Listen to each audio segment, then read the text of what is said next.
In the 19th century, Minneapolis, Minnesota was the world capital for milling flour, so much so that it was nicknamed the Flour City. Now, you'd think making flour for bakeries or home chefs would be a pretty safe, unexciting job. But in reality, it was a profession fraught with danger. And in 1878, that danger became terrifyingly clear when 18 mill workers died in an epic explosion that rocked the city and would change the industry forever.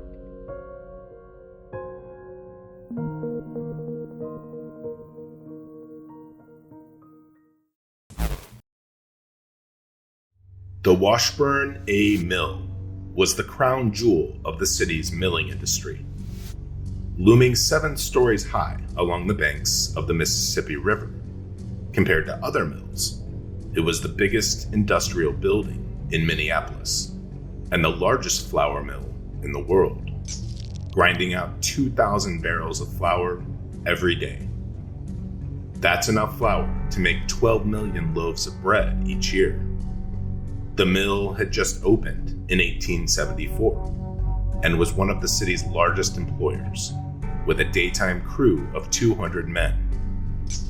The plant was powered by nearby St. Anthony Falls, and river water was diverted into canals that ran through the lower levels of the structure.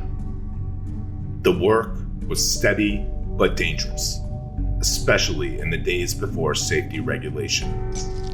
It was a realm of gears, grinders, choppers, and millstones, ready to take off one's hand. In fact, one of the mill workers had a promising baseball career until he lost 2 fingers to a milling machine. Conveyor belts could also snap and slice workers across the face or anyone nearby. But the most insidious danger was in the air itself. Breathing flour dust day in and day out was an unknown health hazard at the time. Workers would spend all day at the mill, then wake up late at night, gasping for air and coughing up what looked to be tiny bits of clay. The heat and the moisture inside the workers' lungs were transforming the flour dust into dough. It was a slow but deadly form of asthma called baker's lung. Yet the greatest danger presented by flour dust came roaring into the news the night of May 2nd, 1878. That evening, around 6 p.m., the day shift was just checking out, and the skeleton crew of 14 nighttime workers had just arrived. As the evening crew was settling in, around 7 o'clock, an observer noticed a fire flitting in and out of the windows of the mill. As they worked their way up the 7-story tower to reach the roof, the entire structure exploded into the sky with a thunderous boom. The mill had just erupted in a blast so powerful that it blew the roof right off the building. It sent a massive fireball into the night sky, and the deafening explosion rattled the entire city. The scene was described as hell on earth. The fiery detonation shattered windows for miles around and catapulted huge chunks of granite up to 8 blocks away. The explosion could be heard in St. Paul, some 10 miles away. And in that instant, 14 mill workers were dead, and a dangerous fire had engulfed the facility. Within seconds of the first blast, 2 more massive explosions shook the city. The adjacent Diamond and Humboldt mills went up in flames, each in a cataclysmic eruption. The violent booms threw machine parts, wooden planks, and industrial debris hundreds of feet into the air, and leveled the building's 6-foot stone walls, resulting in a mass of ruins. 4 more men were killed, including one of the mill owners, Jack Reisman, and the fire continued to spread. Residents poured out of their homes, thinking the city had been struck by an earthquake. Firefighters raced to the scene, but the intensity of the heat from the burning rubble was far greater than anything they had ever encountered. The cloud of flour dust was a whirlwind of tinder, along with burning wood from the structure of the mill itself. The flames were so high, and the heat so extreme, that firemen couldn't get their rigs and fire hoses close enough to the source of the fire. They fought the fire all night in a losing battle against the inferno. It consumed 5 more mills and engulfed several city blocks.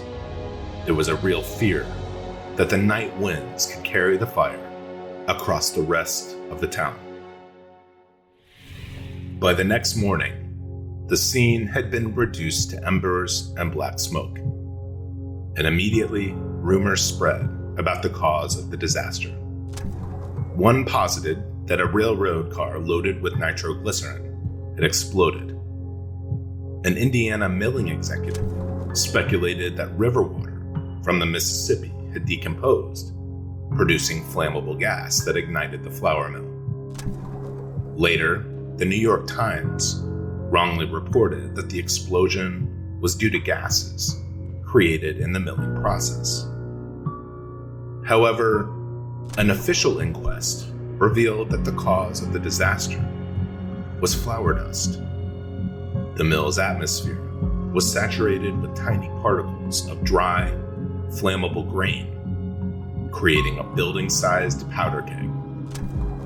At the end of the day shift, contact between 2 millstones created a spark, which detonated the blast.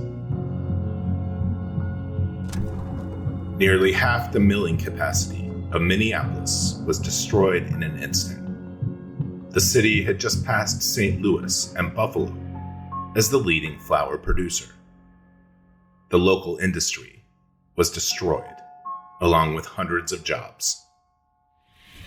But the mill owner, Cadwallader Washburn, quickly arrived at the scene, and even as the embers from the disaster still glowed, vowed to rebuild the plant, bigger and safer than before. He literally walked through the ashes, tracing out the foundation for the future mill.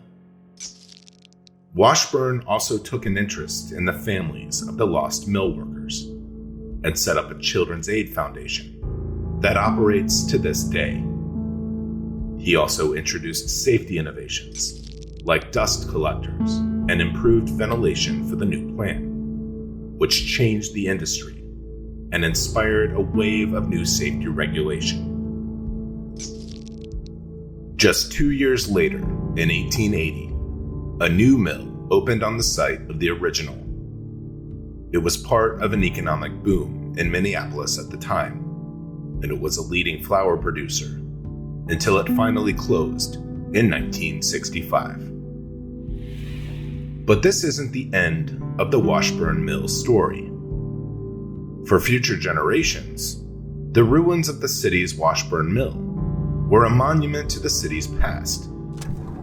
This was even more the case when a fire swept through the carcass of the old plant in 1991. After that, it was fenced off and forgotten by officials.